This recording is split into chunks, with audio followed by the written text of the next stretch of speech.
This is the conspiratorial view of history, as opposed to the accidental view. And it is the conspiratorial view that we shall present in this program.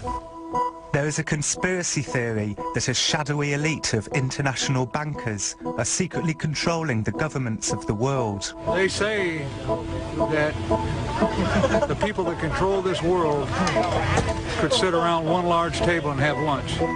The theory goes that these elitists plan to create an all-powerful new world order, a world government that will destroy anyone who disobeys them. It is a theory shared by militiamen and neo-Nazis, and also by an increasing number of mainstream Americans. The message spreads through underground videos and anti-New World Order talk shows. Is there a new world order? There's a new world order. Is there a new religion coming? New religion's coming. The New World Order has a certain smell about it. The smell of death. This is the story of a family who wanted to escape from the clutches of this tyrannical elite by moving to a mountaintop in Idaho. It is also the story of how their paranoid fantasies came true. Are you proud of yourself? Are you proud of yourself? You're gonna kill all the children to get what?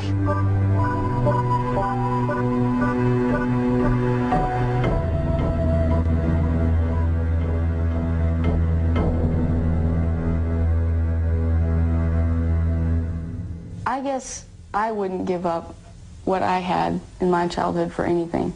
Like when I was little, I would go out and I could sit and watch, you know, a wasp dig a hole in the ground for hours. And then I'd follow it and it'd go paralyze a worm or a cricket or something and it'd drag it into its hole. But the media just portrayed that we were all crazy and had landmines everywhere and all we cared about was guns, I guess. But I mean, I do like guns, I still do. And I did then too, but I mean, it's not weird or crazy. When Rachel Weaver was 2 years old, in the mid-1980s, her parents, Randy and Vicky, moved the family from Iowa City to a mountaintop in Idaho, a place that became known as Ruby Ridge. Randy and Vicky were conspiracy theorists. They believed that an evil elite of international bankers and media moguls was secretly controlling their increasingly tyrannical government. The move to the cabin was their way of opting out.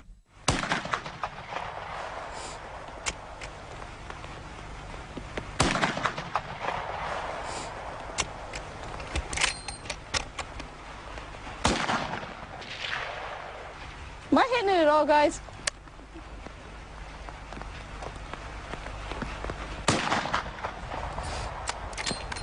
We wanted to kind of get out of the regular system and wanted to find a place where we could teach the kids at home, get them out of the city and out of the public school system. Like government school is what I call them. And, you know, kids in the city grow up with basketballs and bicycles, and kids in the mountains or out in the country grow up with dogs and guns. It isn't about hunting or target shooting. It's for protection against a government that can become tyrannical. Describe the feeling of what it's like to shoot a gun. I don't know. See, I really fell in love with this one gun. It's called a 45-70, but it has a really, it's not a hard kick, it's a lug, like lugs you back. I don't know, I think that's what I enjoy most about that gun.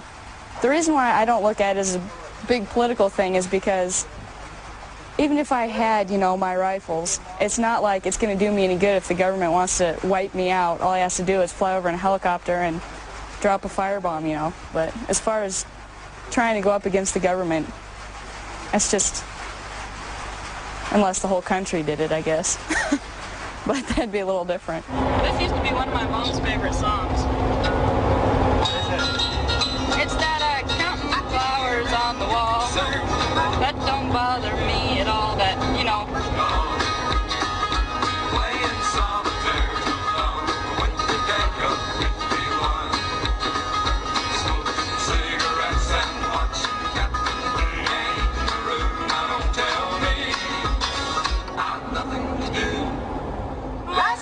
The Weaver family moved to the mountains because they were panicked by the underground videos they saw portraying their government as out of control and destroying the lives of simple people who wanted to live free. When the guns are gone and your freedom lies shattered at your feet, It's one it will be far too late to save. Why didn't I fight instead of sheepishly retreat? Oh. The family called this shadowy elite the New World Order. They thought that if they couldn't be left alone on top of a mountain in Idaho, where could they be left alone? Some of the things they believed up there might seem crazy, but they were a long way off. Is this your land now? Yeah. Yeah, we've been on my land for a little while. This is it. Used to be an outhouse and a woodshed and stuff like right here. Our shed that they confiscated for the evidence used to be about right where that outhouse is. And this is what's left of the house. All the way up to here, I guess, was the living room, and then we had the kitchen, and about right here is where our front door was. Sink was over here on this side. And then above the kitchen was Mom and Dad's bedroom. And then over on that side, above the right-hand part of the living room was Sarah and I's bedroom, and then on the left was Sam's bedroom. There was Rachel, her parents, her older sister Sarah, and their brother Sam. Later on, Vicky would give birth to a baby, Elishaba, up there. We'd build tree forts and little huts and use old dead branches, and sometimes we'd make a little dugout and hide behind that and play war games. And I remember using some of the leaves off the bushes as play money and going to the store where there'd be like, it was really make-believe. Tell me about the war games. Just kind of cowboy. Yeah, just kind of cowboy Indian type things. I believe in searching for, quote, the truth about politics, religion, whatever. I like just to discuss that with people. We always sat around and talked about stuff. I mean, that was like kind of the family, pastime, because we were always together, so we always talked about stuff. One place the Weavers went to discuss politics was Aryan Nations, a hardcore neo-Nazi compound 70 miles from the cabin. Aryan Nations holds summer camps every year, and Randy used to visit, sometimes taking the children along. Aryan Nations are very specific about who they feel is in charge of the New World Order. Who do you believe is in charge of the New World Order? Well, it's the Antichrist Jew, same one that murdered Abel. Do you think all Jews, or just some Jews? All Jews. In other words, it's a blood order. DNA has proven it.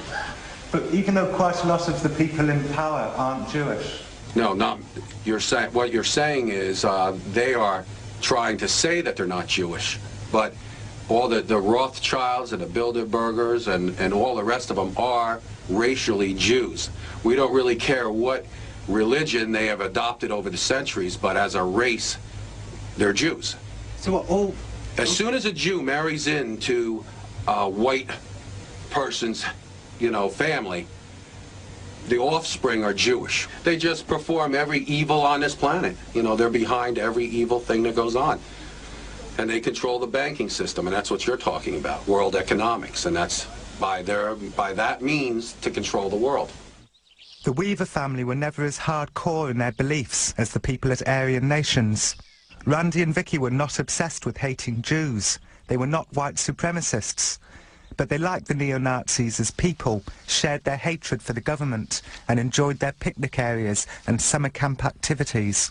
What I remember is things like the candy hunts and meeting friends in the playground and sitting around a table, and if we'd meet someone new, we'd hear news stories or something, or old friends would exchange news stories, or... Oh, sorry. The candy hunts. I can't think what you call those. What do you call that when you find... Treasure hunts? Yes, treasure hunts. I didn't feel about him ever maybe being a hardcore, I'm going to run up to the Aryan Nations and sig heil, so... Even though they did do that once in a while? Well, apparently. Well, I suppose you could visit. I mean, people have curiosities, but I suppose you could go to investigate and see what they were like and not be like them.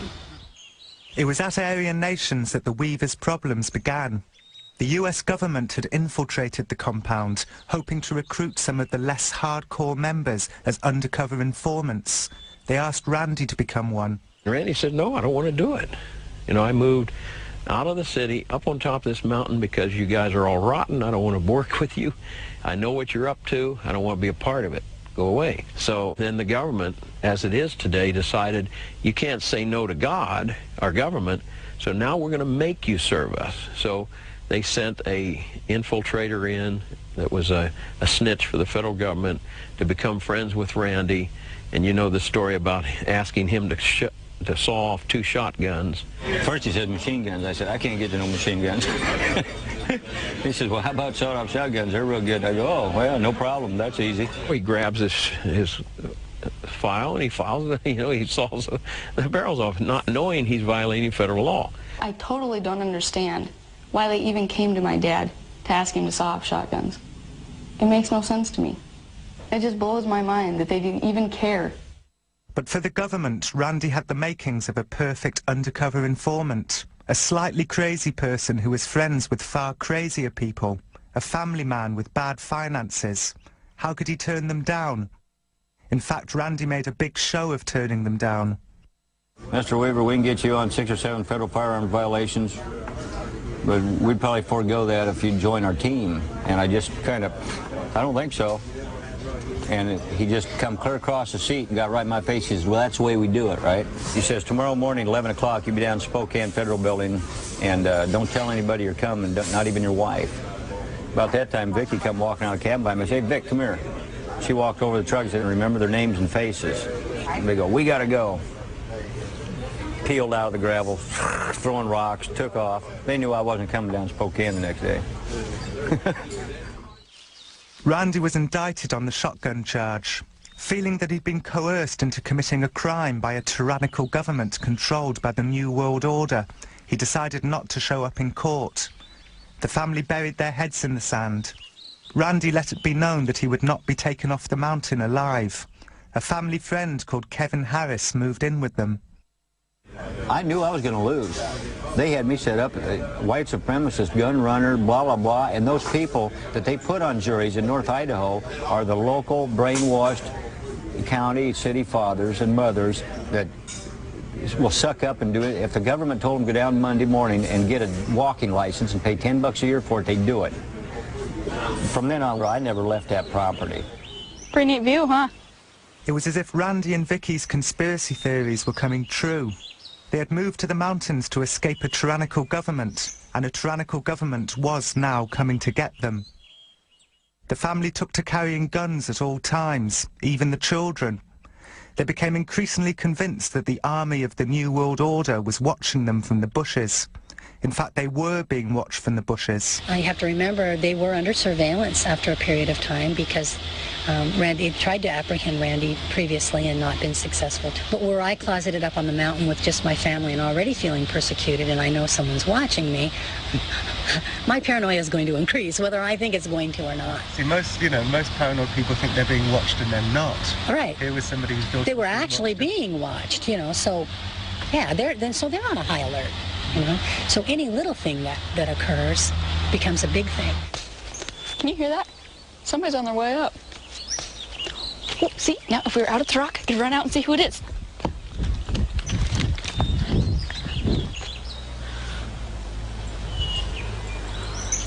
Somebody going up higher. It's too overgrown for me to see, but they're already on their way up. And that's what we do every time we hurt somebody. Jeez. Something so simple can bring back the excitement. Then the marshals come because he's avoiding arrest. They're not going to just walk away and say, oh, well, sure, you don't want to be arrested. We'll see you around, and you can't dispute the fact the man had a sawed-off shotgun and he tried to sell it to an undercover agent. You can call it entrapment or whatever you want, but he did it. Due to the remoteness of his location in the mountain, it was decided that we just kind of take a wait-and-see attitude because, again, he had 3 kids up there. And the last thing we wanted to, well, the baby came along later. And maybe in retrospect waited too long. Of course, time went on and a year went on. And the last thing that the Marshal Service wanted to do was to get into a situation where kids could get involved. and then it still fell apart. I don't have a lot of memories about me and Sam because we never really hung out together. One thing is, the day before everything happened, he had gone down to collect the seeds from his radish plants because they were really huge, just really good radishes, and he was going to plant some next year. Well, I followed him down there to talk to him and watch him or whatever, and he's all, you know, leave me alone, quit following me, whatever. And I went behind this blown over tree where the root was really big, and I was sitting there crying. And he came over and apologized to me and said he loved me and everything. And I guess that's what I remember most about him, because he had never said anything like that to me. The marshals were up there doing the same thing they'd been doing off and on for the last 3 months. They had cameras up there. Of course, Randy had found one of the cameras and had destroyed it. And they got too close to the cabin. And the dogs got a scent of them, and the dogs started chasing. The deputies started running down the hill, and then the shots were fired. If I'd had any idea that these federal marshals were doing, they was out there dinking around, I'd have never, I wouldn't have gone out there myself, but I sure as hell wouldn't have let Sam and Kevin go running and chasing that dog after federal marshals. I mean, that'd be stupid. That was just stupid. But so I go down this logging road, down to the area they call the Y. I hear clunk, clunk, clunk. I look, and here's this guy jumps out in front of me, total cameled out. I mean, I saw his eyes and I saw his mouth move, and he yelled, "Freeze, Weaver." I said, "Ew." I was yelling for the boys. "Boys, get home, boys. It's an ambush," right? I heard Sam yell, "I'm coming, Dad." Boom, boom, boom, boom. Then it opened up.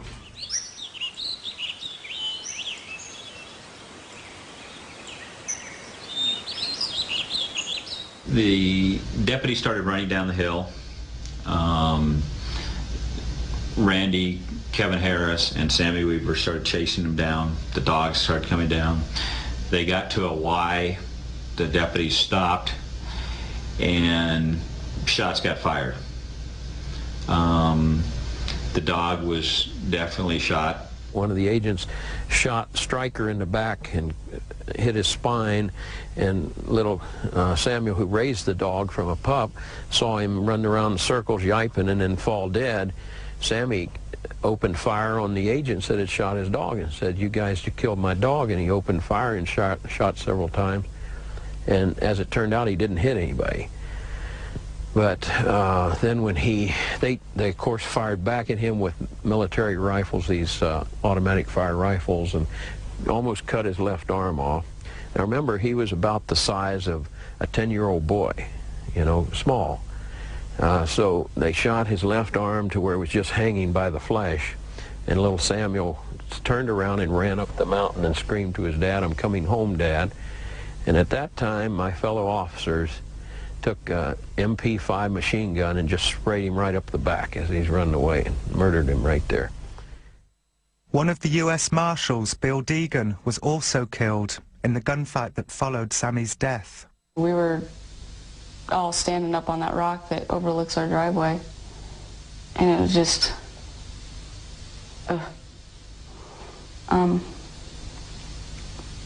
Mom and Sarah and I, and Dad was up there with us by now. We just let out a cry and just broke down. And I remember Dad fired Mom's .223 into the air, full clip. So, I mean, what happened after that? Mom, I think it was right after that, Mom said, "We gotta go get him." And so Mom and Dad went down, and Kevin went with them. And I went in the house and got Elizabeth dressed. And I never saw him. They put him in the guest shed, and Dad and Mom went in and cleaned him up and wrapped him in a sheet, I guess. It's a bad deal. You know, I didn't give a shit about nothing after that. I still don't, pretty much. See, I don't remember days. To me, it's just all one. It's like one long bad day. Vicky Weaver wrote in her diary that night that Sam was killed while chasing the servants of the New World Order. A US Marshal had been killed, so his team called for backup. A 400-strong army descended on the cabin. They sealed off the mountain. 2 miles away, down in the valley, the neighbours began a protest at the roadblock. Martial law was declared by the state governor, who called the Weaver cabin an extreme emergency and disaster area. Good afternoon. A federal agent has been shot and killed in a confrontation with a fugitive in North Idaho. We started listening to the news that night. Oh, crazy bastards, you know, white supremacists murder U.S. Marshal. Yeah, right. We murdered him. Yeah, wrong. This is a big deal now. Crazy white supremacist, and they got a dead cop. Whoa, whoa, this cop is worth more than my son? I don't think so. He ain't even worth more than my dog. Were you aware of just how many troops turned up after? Oh, hell no. The military operation was undertaken with such stealth that besides from hearing a few sirens down in the valley, the Weaver family had no idea that their cabin was now surrounded by FBI snipers. I think it's one of these things that a couple agent friends of mine, when we get together for lunch, it never fails. This comes up at every lunch. And well, wonder if we would have done this, or well, who said that, or why was that done, or... And what about the rules of engagement? You know, can we look back today and say those rules shouldn't have been that way? Sure, we can do that today. And what were the rules? The rules of engagement, there was 4 rules in there, but the main rule was that any adult armed male, it could be I can't remember the exact words, to tell you the truth. Could and should be shot? You know, I'd have to read it again.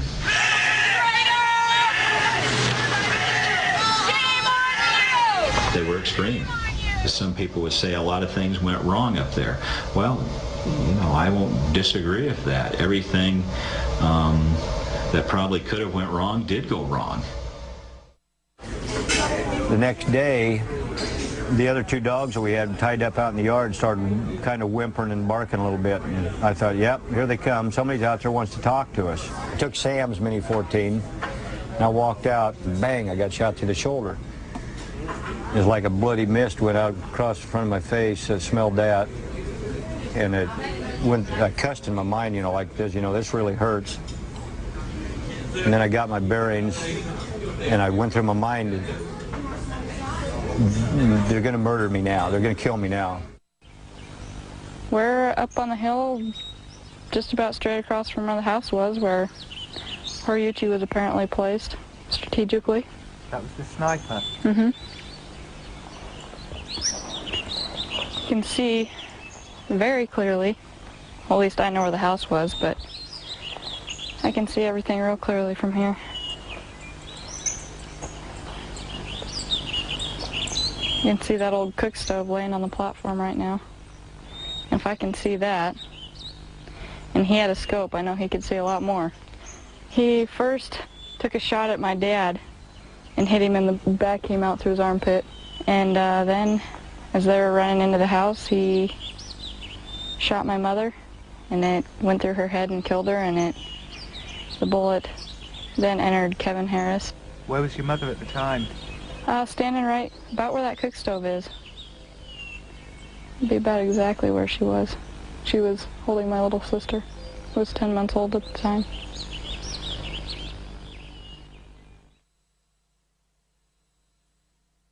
So Vicky goes to the door while she's nursing little Alicia, pushes the door open frantically because she hears the gunfire.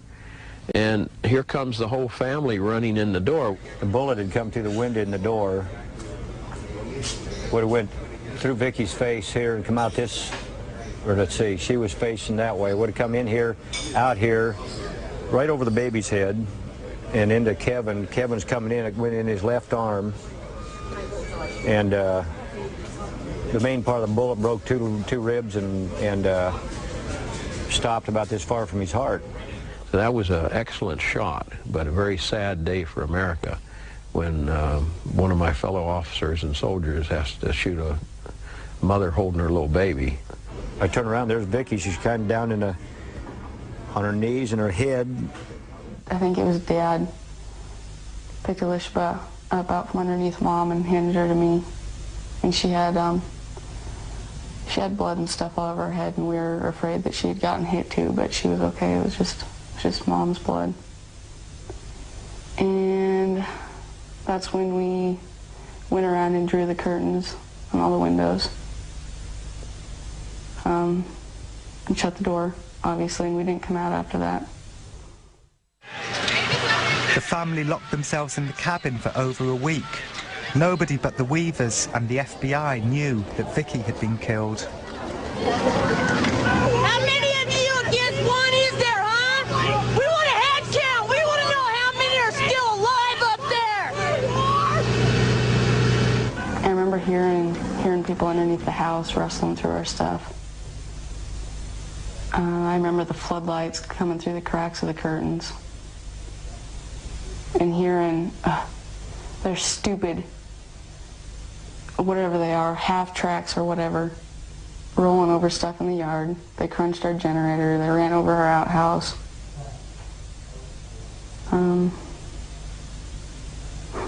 Not to mention, down at the Y where everything happened, after they shoot the dog, and my brother, they ran over the dog. It's just sick. Baby killer! Baby! Ah! Baby killers! You're all baby killers! You're a bunch of senseless bastards! All of you! 2 miles down in the valley, the protest at the roadblock had swelled to thousands. People travelled from across America to support the Weavers. Nobody can murder a 14-year-old boy. Any adult in his right mind would never, ever agitate a 14-year-old boy into a mortal gunfight and justify it as right. There's just no way it can ever be justified as right in my book. I'm a father, and I'm an American, and I'm sickened to my soul. Jack McLam and Bo Greitz were in the crowd. Jack and Bo are both ex-military officers who've jumped ship and become heroes to the anti-government activists. It was surreal. It was incredible. What we had was, I'd never seen so many FBI, DEA agents, U.S. Marshals, local police, state police in one place in my life. We had armored personnel carriers, and then they were all dressed in military uniforms with Kevlar. This is America. What is going on here? Every day they would shout at us through the bullhorn or loud thing, or whatever you call it. And they'd say, Vicky, Vicky, tell Randy to pick up the phone. And Dad would scream out, you son of a bitches, you shot her or whatever. You know she's dead. And they'd never answer us. And I know they could hear through the walls. They were under the house. They were around the house. They were everywhere. How much will you take? How much will you compromise? What are you doing? How many dead patriots will you bury? But there were people who were holding up signs that said "Death to Zog." What does Zog mean? It means Zionist occupational government. And the neo-Nazis, Randy had attended their church a couple times, and he didn't like it, so he left. And so they felt they would come to his aid. And so they were there with their signs saying it was a Zionist occupational government was doing all this. It was a week into the siege. The FBI had failed to convince the Weavers to come out, so they invited Jack and Bo up the mountain to talk with Randy and his daughters through the cabin walls. Bo Greitz and Jack McLam walking across the bridge across Ruby Creek, heading to Randy's mountain house. Later that night, Jack and Bo came back down the mountain to tell the protesters what they'd learnt. I want all of you in the vigil to join your hands. I want you to get close, and I want you to get warm. I've got good news and I've got bad news. The good news is that we went right up to the top of the hill and established an immediate dialogue like I knew we could with Randy. Wasn't any problems at all. This communication is going to continue. I want your hands joined. That's an order. I got a reason for it. The bad news, and get a grip on yourself, is that Vicky was killed. Damn. And most unfortunate thing, apparently she was killed on Saturday. Wonderful mother has had her life taken, and she's in God's hands as we speak. Our Father, as we approach thy throne tonight, we're thankful that some are left alive. We pray again tonight your blessing upon them that are the girls and our Father, we ask that you be with Kevin tonight and get them through. That we are women of Yah, and you will not let this come to pass again, because we are the virtuous women. You are his enemy, and you will never receive us in your hands again from our Savior. Never will you take another woman down. Never. And may we die fighting. We're going to war! Proud to serve these morons. They don't care if you die. They put you out here in front. You're nothing. You're nothing. Don't touch me. I'm with you. The spinning had begun in earnest. The FBI said that Randy might have shot his own son in the back. They said that the Weavers were white supremacists, that they lived in a mountain fortress or a heavily armed compound. The media reported these allegations as fact. At one point they said you had, like, bunkers and... Yeah, the root cellar. Yeah, they said this was a compound. That's why they could sneak up within 15 feet of us. I came to a point in my mind that I knew we was all dead. And it's just a matter of time. And it didn't even matter. Except I was hoping that if they killed any of us, they was going to kill us all and do it quick, because I didn't want to see my kids suffer. They'd already proven that they, was willing to kill kids. They claim they're there for they'd sent a hostage rescue team. That ain't no hostage rescue team. That's an FBI terrorist team is what it is. They're snipers. They put a name like hostage. There weren't no hostages up there. Hostages don't pack guns. And they said you had booby traps and landmines. Oh yeah. They said a lot. They said I was wanted for robbing banks in Montana and Washington. They made up all kinds of garbage that wasn't true. But that way, see, they can justify to the public it's okay to kill us because we're all crazy and we're bad guys, right? That's why they do it. So why do you think some people were blaming Zog for what happened up on Ruby Ridge? Oh, I don't know. I suppose they figured that Zog controls the federal government and that that's who has come up there and ruined our lives. Took some of our lives as the federal government. They have a lot of influence. The Zionists have a lot of influence. I mean, we give them $3 billion a year, That talking about Zionist Jews, there's like 4 different kinds of Jews. They ain't all bad. Some conspiracy theorists say that the demonization of Randy Weaver as a white supremacist is thematic of the New World Order's tactics, that they falsely accuse anyone of anti-Semitism who gets too close to the truth. Could this be true? One thing's for sure, in terms of Randy Weaver, the white supremacy angle was clearly working. Okay, let's talk about another civil rights issue, this Randy Weaver. He was in the Aryan Nation. In my neighborhood, if a guy put swastikas on his kids, I would be a little suspicious. Yeah. I would say, come on over, we'll have some fruit. The government is saying the order to the men in the field is shoot to kill. And they shot to kill. They killed a woman. They killed the dog. Killed the dog, then they killed the son, and they shot him in the back. The next one They shot the dog in the back. Can you believe that, Gary? That is... Oh, man, that's a canine American. He's got his rights.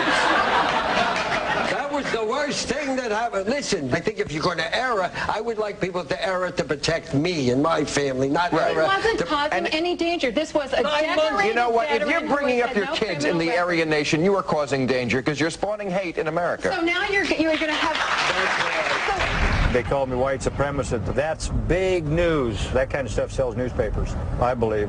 Who wants to report on the ice cream social at the Methodist Church? That won't sell a damn thing. This is going to sell because this is exciting stuff. People go to car races to see wrecks. They don't go to watch people run in circles. They love blood and guts. People are cruel. On the whole, I don't trust people. I think it's been enough years now I can joke about it, you know, and keep going. I couldn't for a while. I can watch a Western now. Again, you know, it's, you know, they have the PTSD, post-traumatic stress disorder, they call it. I know we've all had it, each of us to a different degree. Even Elishaba talked about that until she was 2.5 years old. Blood, Mama, and she started crying. Mama, fall down, Mama needs help. I mean, she just make everybody in the room cry, you know. I haven't been watching the signs. Is anybody else? We might be going to Florida. The siege at Ruby Ridge lasted for 10 days. Every morning, Bo and Jack would return up the mountain to talk to the family through the cabin walls.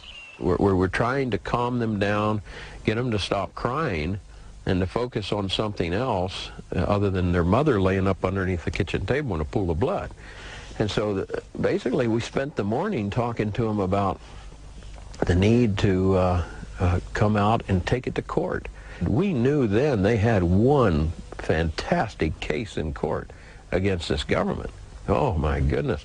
There's something in law enforcement called jury appeal. And when you machine gun a little boy running away from you and shoot a mother holding a baby in the head, you got jury appeal. It was 11 days into the siege that Bo and Jack finally convinced the family to take their case to court. Well, the door opens and they come out. Oh, I tell you, boy, I just about get tears in my eyes now thinking about it. It was wonderful to see these little girls take off their weapons, and little tiny little girls, you know, wearing weapons against their own government. I mean, where should that be proper? And it was the saddest days of my life was spent on the top of that mountain when I realized that my fellow police officers and soldiers are capable of that, you see, that I served with. I never would have believed that, never would have believed it, you know.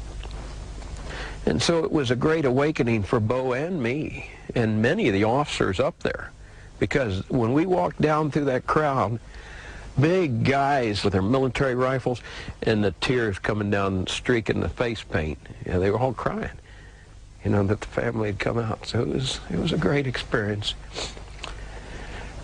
And that's why there's so many people today in America and people in uniform that are speaking out against this damnable world system that's being set up that will do that to people at will. That's me and President George Bush. Some of the fringe benefits that you get being in these positions. I've had the opportunity to meet many stars, and that's me and Dolly Parton. There's me and President Ronald Reagan. Down here is a picture of Randy Weaver when we brought him off the jet shortly after we had taken custody of him. You know, in law enforcement, you always think that individual that you arrested was guilty. The jury chose another avenue, and I don't have to agree with that, but in this country, I have to respect it.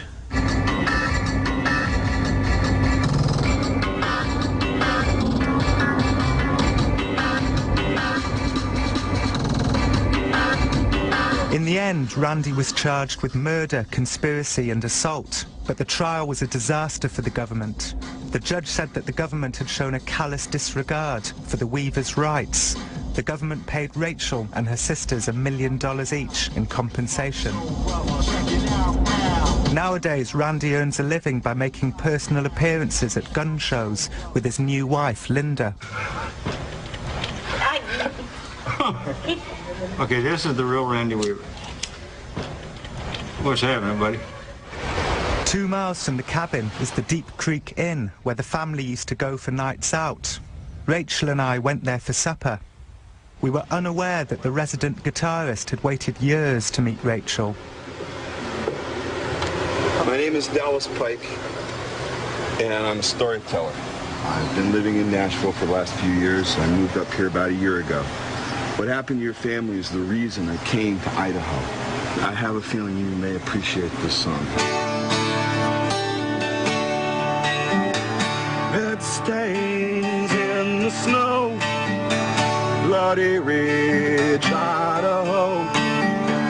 Red stains in the snow, Bloody Ridge, Idaho. 1,000 meters is a long, long way. Never miss their bullets, never stray.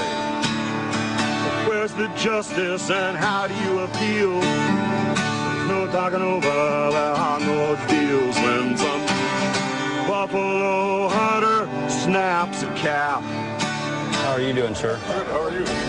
What's your name? Bruce. Bruce, glad to meet you. This is my wife, Linda. Bruce. Yes, sir. What's your name?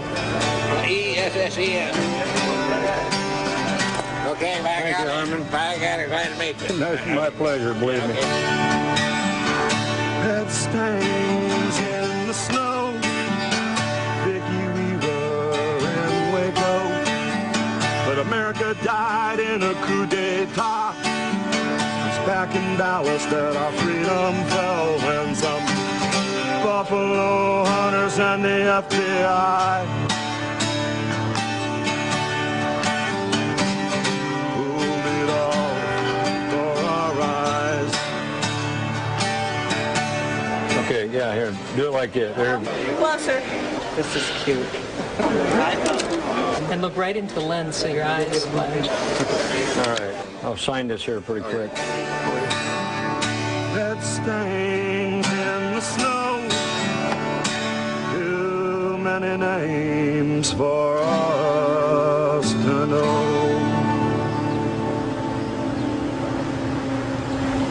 What happened up there happened to a lot of people. It wasn't just you.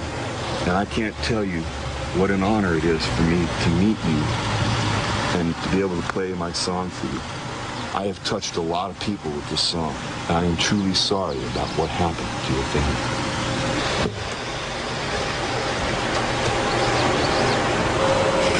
I don't know what to say to people when they do that.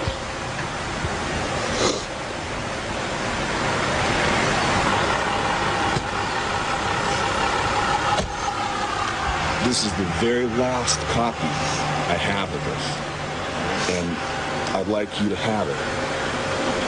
I know that this is a very painful thing for you, and if there was anything I could do, I would. I'm sorry I can't do more, man. I really am. I don't know, I meet people like that every now and then, and it's, you know, mind if it kind of dissipated a little. I'm okay until I start hearing things like when he says Bloody Ridge, Idaho. It just reminds me of like seeing blood on the floor, and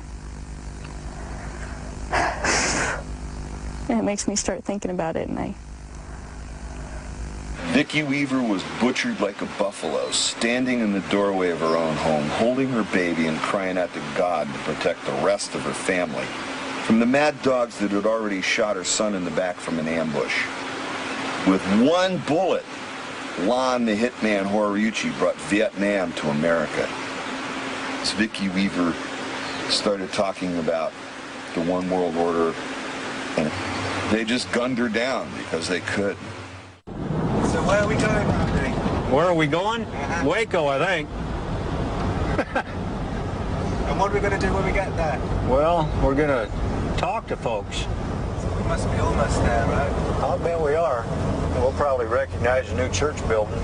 Randy has never before visited the ruins of the Branch Davidian Church at Mount Carmel in Waco, but for hundreds of thousands of Americans, maybe even millions of Americans, the Weaver Siege and the burning of David Koresh's church are forever linked, proof of a government gone crazy, a new world order coming to kill anyone who does not bow down to them. All the memorial trees. See the little placards, little headstones?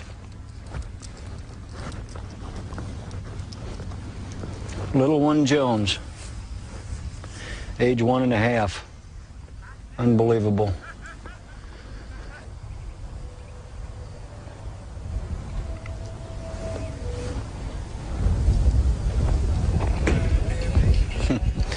I'll tell you what, boys, I wouldn't put that one on my place. I have no regrets about them. They was looking for trouble and they found it. Look at these boys. Are they growing up or what? How you doing, buddy? He's about bigger than your dad. You doing, man? Oh, he ain't been shot at lately. The things are looking up. For 6 months, local volunteers have been spending their weekends rebuilding the church. It is nearly finished. Some conspiracy theorists say that the timing of the siege at Waco was no coincidence. They say it was a deliberate PR stunt designed to deflect the bad publicity they were getting for the shootings of Vicky and Sammy Weaver. She was standing right here, right in the window, holding it open, holding the baby, saying, "Get in the house, get in the house." And she was shot here? Yes. Perhaps it was no coincidence. It was 6 days into Randy Weaver's trial that the BATF announced that they were taking military action against a violent, child-abusing, gun-hoarding religious cult holed up in a compound in Texas. But if it was a PR stunt, it backfired. 53 adults, including David Koresh, and 23 children were burnt to death here. They're the same people, the FBI, they're pretty bloodthirsty. Lon Horiuchi, the shooter, FBI sniper, was right over there in that house. Well, was Lon Horiuchi here? Yes, Lon Horiuchi was here. Yeah, I mean, these stories are all interconnected. Yeah, those are sniper houses right over there. You didn't know Horiuchi was here, huh? Nope. Interesting. The FBI say they didn't know Vicky Weaver was behind the door when they fired into the cabin. They say her death was an accident and not the actions of a bloodthirsty government controlled by a shadowy elite called the New World Order. You are a federal officer, so Randy and Vicky Weaver would certainly have thought of you as being an agent of the New World Order, an agent of Zog. I mean, what does that... Well, I haven't lost any sleep over it, I'll tell you that. I mean, the United States is a great place to live. The freedoms that we have here and, you know, owning firearms and all of that, there's some certain set of rules, and people can do all that. But then you have some other people that think they can go not just one step, but 2 steps, 3 steps, 4 steps over and pound the drums, and then you get a lot of followers. Ooh, what a mess. What can you say? Like old material that Mom used to save, and some shoes, Lishba's baby chair, broken pottery. My mom used to save all kinds of material and stuff for making blankets and clothes. And Rachel visits the remains of her cabin about twice a year. When she comes, she sometimes finds evidence of other visitors, pilgrims, who've been rummaging around their old belongings like archaeologists. Somebody's been up here on horses. One of the pilgrims was Timothy McVeigh, who visited Randy Weaver's cabin alone some months before blowing up the Alfred P. Murrah building in Oklahoma City and killing 168 people. Timothy McVeigh considered the Murrah building to be local New World Order headquarters. The Weavers moved to the mountains because of their fantasies about a shadowy elite coming to get them, and in a sense their conspiracy theories came true. The American militia movement was formed that week at the roadblock at Ruby Creek, convinced that a shadowy elite plans to do to the world what they did to the Weavers. This is the conspiracy theory I will examine throughout this series. Are you filming the crap? It's a mess. I'd love to tear this down and burn it. You guys ready to head back? Or? Oh, I don't want to be late for dinner. Yep.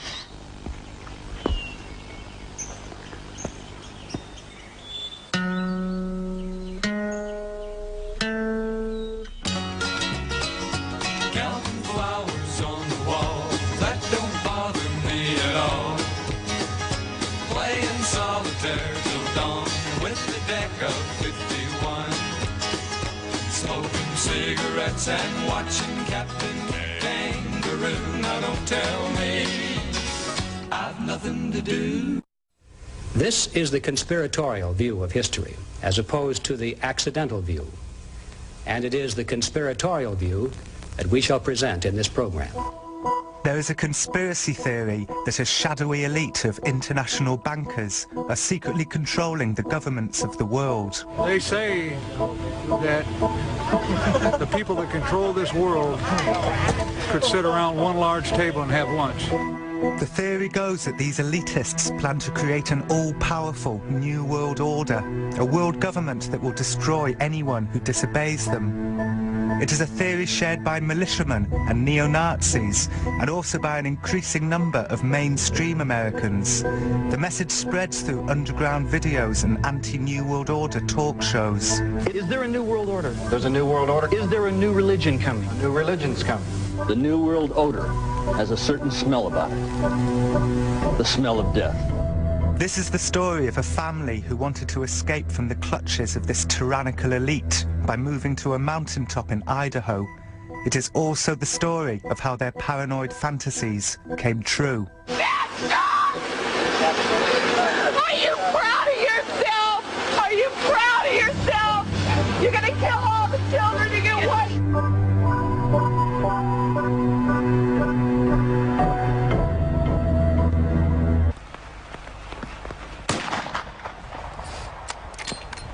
We wanted to kind of get out of the regular system and wanted to find a place where we could teach the kids at home, get them out of the city and out of the public school system.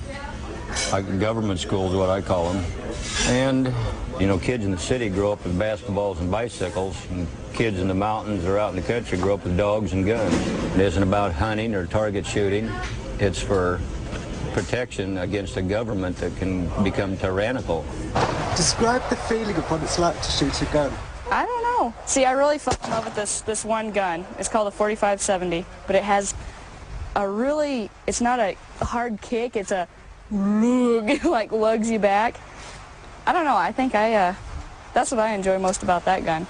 The reason why I don't look at it as a big political thing is because even if I had, you know, my rifles, it's not like it's going to do me any good if the government wants to wipe me out. All I have to do is fly over in a helicopter and drop a firebomb, you know. But as far as trying to go up against the government, it's just, unless the whole country did it, I guess. But that'd be a little different. This used to be one of my mom's favorite songs. It's that counting flowers on the wall. That don't bother me at all, that, you know.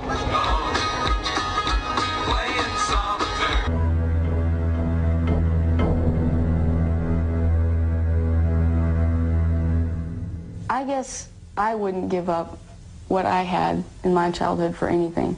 Like when I was little, I would go out and I could sit and watch, you know, a wasp dig a hole in the ground for hours. And then I'd follow it and it'd go paralyze a worm or a cricket or something and it'd drag it into its hole. But the media just portrayed that we were all crazy and had landmines everywhere and all we cared about was guns, I guess.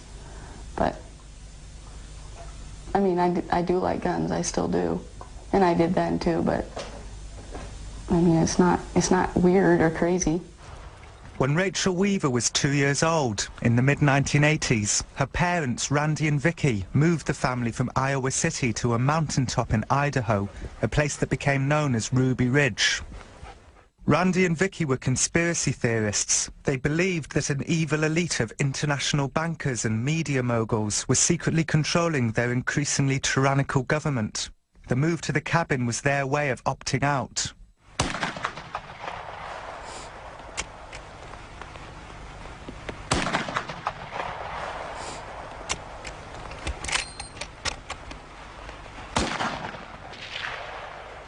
Am I hitting it at all, guys?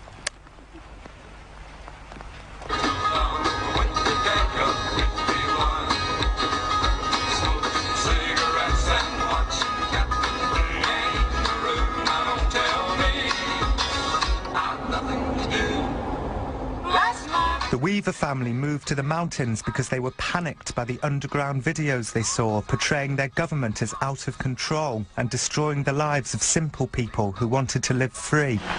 When the guns are gone and your freedom lies shattered at your feet, 'tis when it will be far too late to say, why didn't I fight instead of sheepishly retreat? Oh, The family called this shadowy elite the New World Order. They thought that if they couldn't be left alone on top of a mountain in Idaho, where could they be left alone? Some of the things they believed up there might seem crazy, but they were a long way off. Is this your land now? Yeah. Yeah, we've been on my land for a little while. This is it.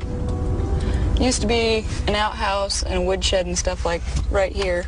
Our shed that they confiscated for the evidence used to be about right where that outhouse is.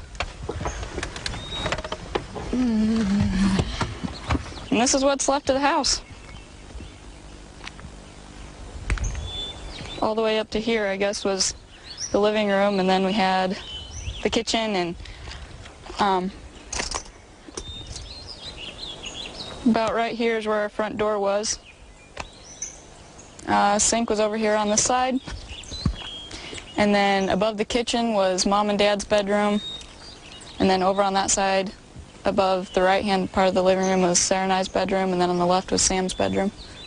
There was Rachel, her parents, her older sister Sarah, and their brother Sam. Later on, Vicky would give birth to a baby, Elishaba, up there.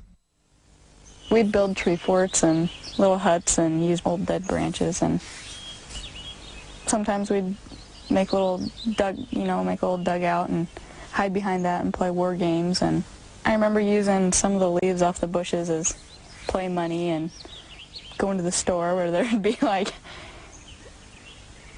it was really make-believe.